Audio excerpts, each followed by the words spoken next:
Hello, you wonderful people, and welcome to another episode of Crime Centric. This being a show where I talk about crime dramas that I watch. For today's episode, I'm going to talk about the latest episode of City on a Hill. Great episode. A lot of really interesting things went down in this episode, so let's break it down. Well, first and foremost, I continue to love this complicated situation that Jackie is in, because I think this is such an interesting storyline for him to be in right now after everything, after quitting. You know, it's like, right, he felt this opportunity was something great with Sinclair. And yeah, he's sleeping with Letitia, but eventually it is, you could tell it is wearing on him, because Jenny suspects he's having an affair, because it's like, oh, the long hours, you barely come home. And the moment she's like, right, I just want to, like, I barely see you or something. And then Jackie in that moment, I think he kind of felt guilty. And I'm trying to think in retrospect, did he ever really feel guilty about any cheating he's done in the past? And maybe, you know, because Jenny thought, like, yes, he's cheated on me before, but she's like, I thought we were past all this. Now with everything combined with this, plus everything with her dad, because she hasn't gone to see the lawyer yet, because Father Doyle said that he would talk to her dad. Well, we'll see how that plays out. But her biggest reason for not talking to the lawyer, she was talking to Sue about it, was, I don't want to tell some lawyer about, like, abuse, that how her father abused her, kind of, you know, being like, right, I was justified in why I did what I did. She wasn't trying to get her father back in her life, but she feels like she lost the opportunity to kind of make peace with things. Which Sue's thing is like, right, the way you deal with the past is basically amnesia. That's the number one answer. But for her, it's just like, for Jenny, it's something so ingrained, something that is a part of her that she can't, like, just simply let it go. It's all, you know, so it's not as simple as like, oh, just kind of forget about it. It's like, no, it's too ingrained in her now. So, but Jackie continues, well, especially because Sinclair was like, hey, brought him in about what was the lady's name, Bet, the person he obviously, you know, raped, who he drugged and raped last episode after Jackie and Letitia had sex. But it's like, oh, I know about you and my wife. He's like, why did I see you two this morning? It's like, it's kind of their thing. And I think that's what really, like, set it off for Jackie, because he's almost like hey, like I told you back then, I took you to see Anita Baker, and she played Sweet Love twice. And he's like, yeah, that's all I could focus on for the next 6 months. It's like, yeah, you came back stronger than ever, better, because he had screwed up on some kind of case, and now he came back, I guess, and maybe that moment is what kind of eventually led him to being the Jackie Rohr that we know and love / hate today, or maybe it was just another part of his story. Either way, after that, well, specifically, it was Agent Milani giving him Dominique's autopsy. She had codeine in her blood. Plus, there was, like, latex from a condom in her vagina, and also, what was it? Quaaludes were in her, and you're like, in her system, too. And Jackie immediately putting all that together, he's like, fuck. Combine that with what he saw last night. And I've said this time and time again, I especially pressed it last episode, there's only going to be up to a certain point that Jackie will look the other way, because this story hits too close to home. What happened to Dominique? Dominique's story, that could have easily been Benny. Part of that story was Benny's, and that scares the ever-living shit out of him. And it's like, someone else's daughter went through what my daughter did, and it's just like, knowing, like, Sinclair potentially did that, you know? And so he is looking into it. He's asking the driver, Chuck, it's like, okay, so did you drive Dominique home? He's like, I don't recall. It's like, was she unconscious? I don't recall. Did Sinclair ask you 3 nights ago to take him to Dominique's? He's like, oh. And I love the guy was like, suck my dick, Rohr. And he's like, that's what I love about you, Chuck. You're always calm under pressure. You're always cool under pressure. But, because he's diving deeper and deeper into this, because he can't let it go, because he knows, like, something's up. He even kind of rhetorically brought it up to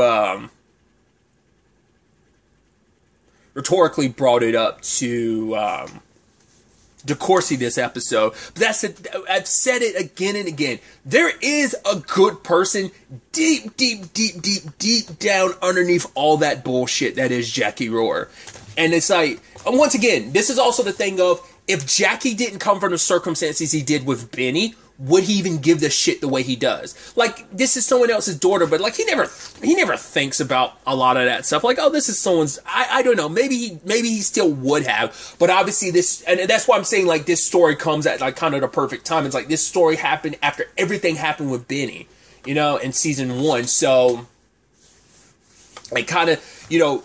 Obviously, like, her off in college, and now hearing the story about someone who is basically about Benny's age. Like, of course, he can't help but draw personal parallels. And that's the thing of, like, I don't know whether Letitia and Sinclair, like, they know Jackie enough, but they probably don't know enough about his life to be like, oh, him being involved in the middle of all this, he's not going to look the other way because he can't help but put himself in that, you know, Benny and Dominic's shoes, being, you know, kind of having gone through this himself with her, to the point that he went and asked Dominique's parents about it, and he's like, hey, did you know, like, oh, was she addicted to Quaaludes? It's like, no, they knew about her with codeine, so it's like, all right, so the Quaaludes weren't her thing, so someone did. So it's like, was she dating anyone? And they were saying, like, right, we're in the middle of negotiations, so it's like, with who? It's like, well, we can't say, so Sinclair must be paying them off then, if that's the case. And Jackie walks away, and Jackie's like, you know what?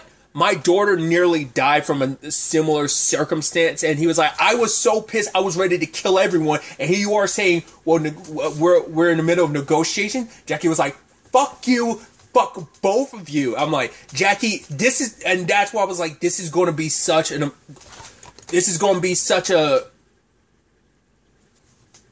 like, this is what was going to push Jackie. I knew it would, you know?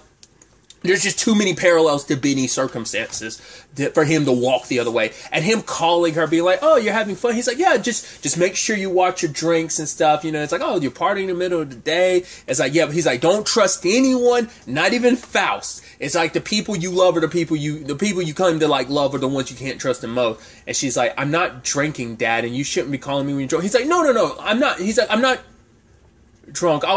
I actually was like, that's so heartbreaking, because it's like, no, he legitimately was concerned, because he's like, the Dominic thing that makes him scared. Like, no, what if that, you know, Benny's already been through that, like, college, you know, even to me at college, you know, that doesn't mean anything, you're not safe. And so he, you know, those worries were already there, and now it's like, it's expedited even more, you know? So it's like, oh, that was a really heartbreaking thing, because like Benny probably thought like, oh, Dad just like, he's assuming the worst, and she's probably thinking like, oh, you're drunk and that's why you're calling me. And it's like, no, it's just a case he's secretly investigate him, made him, you know, made this kind of hit a little home. Some other elements to the episode, we have Kaysen being investigated for Rick's murder, which he was, Dunleavy's murder. That's, yeah, I'm always the best for names. It's Rick Dunleavy, I believe. But it's like, oh, he's like, I had nothing to do with Dunleavy's. I go to the range every Sunday, and they're like, oh, that's kind of the perfect excuse. Like, we know, it's just like, they're like, yeah, people in your unit have a tendency to die. I'm like, shut up. Or get arrested. It's like, okay, I get it, but also at the same time, it is that thing of, well, because it's like, right, what's his face? Russ is, getting, now I'm questioning myself, like, am I getting all the names wrong? The guy that's on trial for, killing Anton, it's like, there's that, plus Wallace got shot, now, Dunleavy, or Rick, is, dead now, too. So it's like, yeah, kind of, makes you wonder why, blah, blah, blah, blah, but Kaysen's like, you know what? I have nothing to hide, but that doesn't mean I'm gonna make it easy for you guys, you know, because I fucking, don't appreciate the accusation that I'm the one that killed him, so.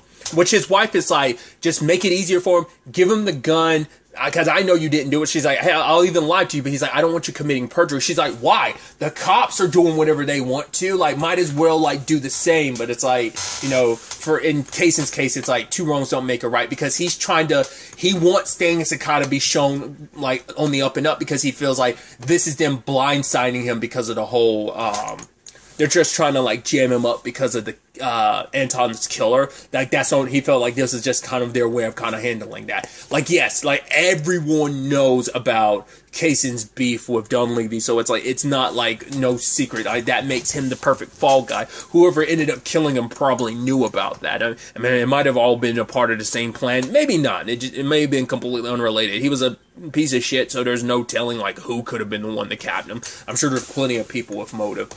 because Kaysen did go to the guy who was dealing with him, and it was like because Kaysen's like, I can protect you, but he's like, no, I'm good. So I would assume it had to be another cop, because I'm like, that's the only person you would be afraid of. I'm surprised, considering like we couldn't see the person, but maybe he could. But it seemed like they were pretty covered up. So, and maybe for him, it's just like, nah, I don't want to even take the chance of testifying, because whoever popped him might come after me next. If maybe they don't know he knows anything, but either way. And now we actually go to the trial itself. Karen's the prosecutor, and obviously the defense kind of leans into Kaysen, especially when he left out part of Russ's or whatever's like testimony about like, oh, how basically Anton swerved on him and that's why he killed Anton. What obviously the evidence does not concur with that. It is like it more leans with the whole, like, yeah, you executed him without him knowing you were there.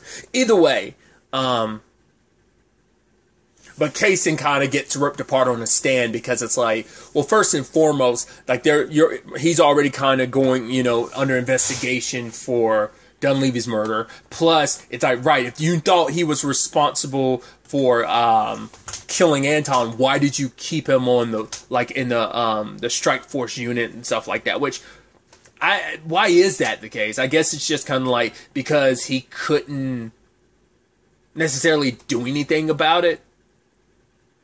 Oh, because he also talked about the fact is that Home Dude also is like, oh yeah, like he always shakes down black people. It's like, oh, but what about white people? It's like, nope, never seen him do it once. He's like, oh, apparently he also said, let's go inward hunting. So you're like, cool. Oh man, just everyone's great. Everyone's amazing. Everyone's great, awesome people. God. But DeCourcy brings it up to Karen like, hey, there is one more person we could put on a stand, Jackie. And she was like, no, I will not. She's like, you want him on the stand? You ask him. Because she's like, I'm not going to owe that bastard a favor. So DeCourcy does. And I love that whole thing of like, he quotes something and he's like, oh, you kind of misquoted it. He's like, oh, you kind of got the context wrong for that quote. It's like, oh, you don't think I read Upton Sinclair? He's like, I got to tell you, D, I think you might just be my soulmate. And I'm like, I love the moments between them. And it's like, okay, he's like, wow, you're asking me for a favor? It's not really me asking you a favor because it's not my case. He's like, yeah, but the one prosecuting is Karen Shimizu. He's like, then emphatically fucking no way. He's like, oh, okay. Oh, here's this. What is it? Oh, your ass just got subpoenaed. I'm like, boom. Got you, Jackie. And Jackie's like, oh, fuck. All right. So he ends up testifying. I'm like, I love it when Jackie's smarmy, like, bullshit, like him being such an asshole, like, he does some good with it, with this whole situation, and I love it that he's just kind of like, and Karen just being like, Mr. Roar, and he's like, Miss Shimizu. I'm like, oh, the animosity in both of your voices. It's just like, I'm like, oh, you be an FBI agent? He was like, yeah, I was a decorated FBI agent for 19 years. It's like, he had to make sure to put that on the record. Oh, you slimy bastard. But it's like, okay, you overheard the conversation. It's like, yeah, I did. And it's like, and the defense tried to be like, oh, did you hear this part of the conversation? And Jackie was like, nope, I didn't hear that part of it. It's like, oh, could you be lying? He's like, he's like, the whole cop thing. Like, Boston cops are dirty. The fact of the matter is, he's like, the FBI's the same way, like, it's the whole we look after each other thing. So why would me and an upstanding cop like Kaysen, like, we lied to protect each other? Why would we lie to discredit a cop for a black guy? Nah, no way. So I'm like, yo! It's like, alright, Jackie, using your piece of shitness for good, so, and ultimately Home Dude was found guilty ultimately. It's like, yeah, you deserve it. Now, I mean, granted, we didn't see it because Anton was off camera, but I'm like, yeah, like, it's clear that he, like, executed, because it also, like, Jackie also stated that too. It's like, oh yeah, like, I heard him disobey Kaysen's orders and went into the house either way. So, And also, like, how this is, I was not expecting to see Grace at all this season. And it makes sense considering, like, one of her son's killers is on trial. And she knows how this, like, she's like, my son had blood on his hands. He's not a good person. So she's like, whatever the Lord decides, whether this is a guilty verdict or not. And I think it is beautiful. Like, and I love the complexity of it. Because even Kaysen and DeCourcy are talking about it later. It's like, out of any cases we could have won, this doesn't feel like a victory because we got justice for Anton. Anton fucking Campbell was a piece of shit. You know, it's like, regardless of anything, you know, because, I mean, everyone is somebody's baby, you know, regardless of it all. That is always the complicated thing of it, but it doesn't that doesn't get rid of, like, all the sins he committed. Doesn't make it right that he was, like, executed needlessly. It's not like, you know, it wasn't in self-defense. It's not like you told him. It's like he would have surrendered, you know? And at very least, like, I mean, especially, and you do, because you also feel bad for Grace, because she did some stuff you were just kind of like, the way she handled some stuff last season, sure, but it's also like, you know, she was trying to do right by the community, and, like, she lost both her babies, you know, so it's like, you legitimately do feel bad for her. And the fact is that even, you know, because Grace is talking about, like, I know how hard this must be for you with everything going on. It's like, despite everything that happened, like, I'm sure you being here is just going to remind you of what happened, and you're still here anyway. Because it's like, right, because for Siobhan, it's like, regardless of it all, like, he deserved to not be killed needlessly. Like, so,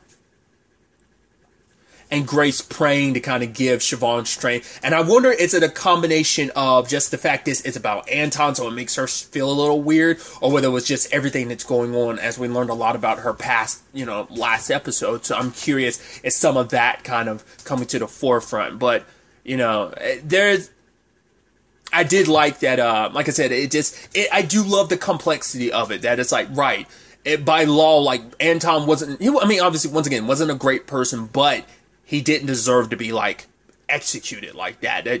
Like, the fact is, police should be charged for, you know, executing someone regardless of it, you know.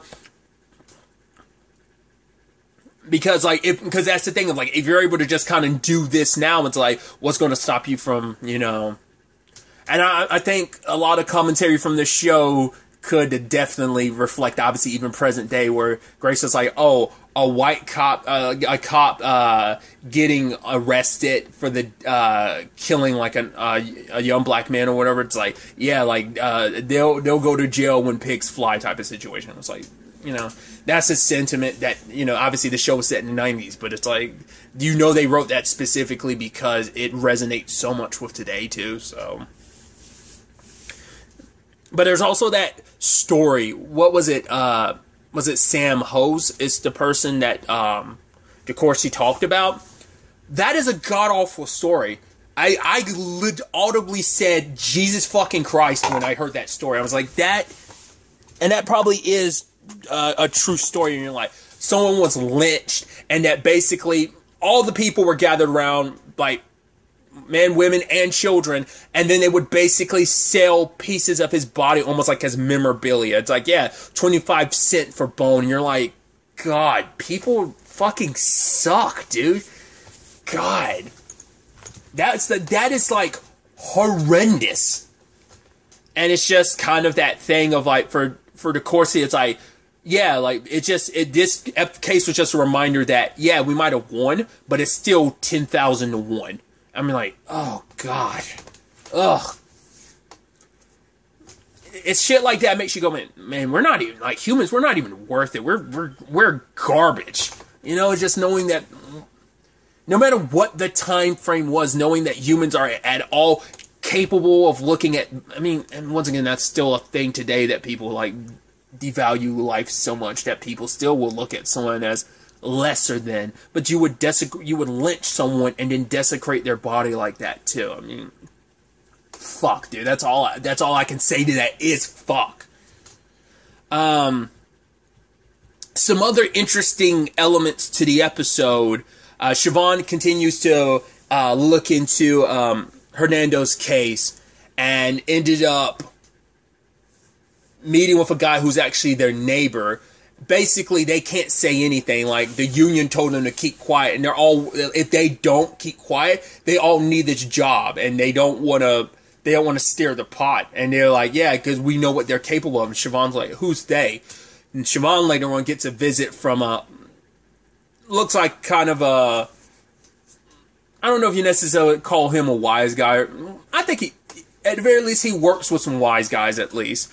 So it's like, right, the construction and mob, it's like, nothing's official, but they kind of get allocated as one and the same. So now it's like, right, that's, because the guy was threatening her, being like, oh, accidents happen, so kind of let it be.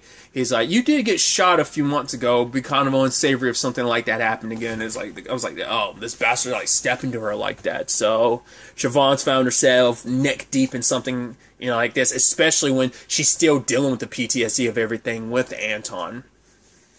Which I did love that moment between her and DeCourcy, where DeCourcy gave her, it's like, because he got their, because Louis brought their father's life insurance policy. They're also trying to discuss what they're going to do about selling the house, and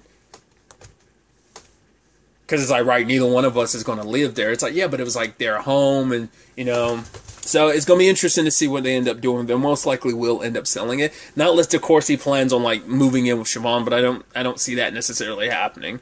But, he used his father's life insurance money, which was like $2,000 and some dollars. It's like, man, that's fucked to be like, yeah. You kind of get into that complicated territory with a life insurance, because it's like, right, so this is the value of a human life. It's just like putting a quantifier to that. Just, I don't know, like it helps out families and stuff like that, but it feels like such a weird thing, like being able to put a value on the life, it's like, oh, some people, because it's going to be a thing of, oh, some people's lives are going to be worth, once again, another commentary on just like in life in general, some people's lives are worth more than others. It shouldn't be that way. All lives should be equal across the board, but it's not like that. But he took that money and he's like, yeah, I kind of feel weird putting it in my bank account and using that money to pay like my gym membership. I'm like, yeah, that probably would make you feel a certain way. So he bought a watch, and he wants it to be kind of a way to kind of carry on his father's legacy. Like, Franklin Ward is still alive. He kind of still with us. This way, carrying on his father, being like a watch that they could give to their kid when their child turns 18. I was like, oh, that's beautiful. And, and then it's just like, oh, but, Siobhan being like, oh, this is a man's watch. She's like, oh, no, we can have a, girls too. And she's like, oh, kind of like, oh, you're just assuming that we're going to have a boy. He's like, yeah, but he's like, even if we have a girl, she can have it, and we'll keep going until we get it right. And I'm like, that's super, I love that moment between them. I think that's super cute. I doubt she still probably hasn't opened up the DeCourcy about, well, once again, what we covered last episode. So I think she's still kind of carrying the weight of that, along with just everything else. So it's going to be interesting to see where things kind of go forward on that front. Jenny decides to go looking into this whole Letitia situation herself. So I thought that was really interesting, because she went with Sue to see, because she heard about like Letitia from Sue being like, okay, so they see her, and it's almost like, of course, like young beautiful lady like her. So like obviously Jen's kind of like, okay, I see what time it is. I'm going to say something to her, but Sue was like, no, don't. So instead, I guess Jenny's way of handling that is trying to get her husband her job. Like I don't know whether it's just like, right, just to get him away from all of that, hoping that the cheating will end or what. But Jackie, like at one point in time, is just like laying in bed, and she's like, wow, you were like so gun-ho about this job, but now look at him. He's like, fine, fuck, I'm getting up. But she's like, the fact is that all you did when you got home was talk about testifying in a murder trial. Like, you like to go at your own too. You like to work your own hours. You don't like answering to nobody, but you miss being an FBI agent. He's like, no, I don't. And it's like, yeah, you do. Like, it's so ingrained in you. It's so a part of you. I mean, we'll kind of talk about that when we get to casing in a second, but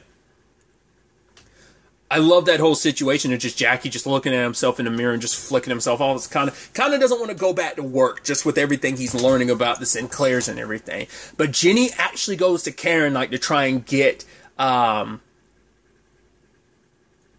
Jackie his job back. It's like, yeah, don't let him know I'm here trying to do this. But Karen's like, yeah, like, he doesn't deserve his job back. I'm actually I'm one of the people that made sure he lost his job. And Jenny's like, yeah, I'm kind of catching that feeling. And it's just kind of like, it's like, right, he is a good person at heart. And then almost Karen's just looking at him, and Jenny's like, he's good at his job. Like, even she knows, like, I have to put an asterisk. He's good at his job. That, you know, she's like, he would lay down his life, you know, for Benny, so she knows what kind of protector, what he can be. You know, Jenny knows and recognizes, like, she even says, yeah, he can be a dickhead. It's like, that's putting it mildly. But, she's like, right, there is a way. She's like, if you wanted to try and get him reinstated, you could get a lawyer to basically attack Holly Gunner's credibility. But the fact of the matter is, are you going to try and, if you go down that route, are you willing to ruin a woman's life after all the damage Jackie's already done to it, and puts her in that position? And I think Jenny's still going down that route because we saw someone scuba diving in the water. I'm like, oh, you're going after Jackie's badge. And I didn't know. I was like, it didn't look like that was Jackie. And I was like, who hired this person? I was like, oh, Jenny did. She's going above and beyond. I'm like, oh, okay, interesting. Once again, I don't know if it's just like half and half of like, right, she wants her away from Letitia so he'll stop cheating. Or is it just she could tell, like, yeah, you are not as happy about this job, that you are kind of miserable without being an FBI agent. So got his badge back. You can't help but notice that, like, the guys diving, like, went past a body with a, like, bullet, potentially looked like a bullet, like, large hole at the very least in the back of their head. So, which kind of, you know, very perfect segue into the whole Kaysen thing. His wife, Maggie, is leaving him. And she's like, it's like, yeah, the kids are at my parents' house, I believe is what she was saying. And for her, it's like, he'll be going for days on end. She'll not hear anything from him. She'll jump in the phone, worried, sick, and he'll just be talking casually, like, oh, can you get me a new pair of jeans? It's like, you get all the grace, I get all the worry. Like, you know, it's not like she wants him to quit, but for him, it's like, no, like, what else am I going to do? Like, I can't quit. It's too much. Being a cop is too much in his blood, you know? And I don't blame Maggie for feeling the way she does. After what happened with Wallace, like, of course you're going to feel a certain way that you're just like, no, I can't go through that. She's like, I didn't tell you this, but at the morgue, like, when his wife was identifying his body, I saw the bullet hole in the back of his head. She's like, I am not going down to that morgue again to find a bullet in your head. It's like, I can't and I will not do it. She has every right to feel that way. It's like, it's a stressful job, not only for the people who were in that position, not only people who are working that job, but their families, like, because you never know when you're going to get that call. She's asking him to do something else. She's like, work for my dad, be a dog walker. She's like, I don't care, just do something other than be a cop, but he can't quit.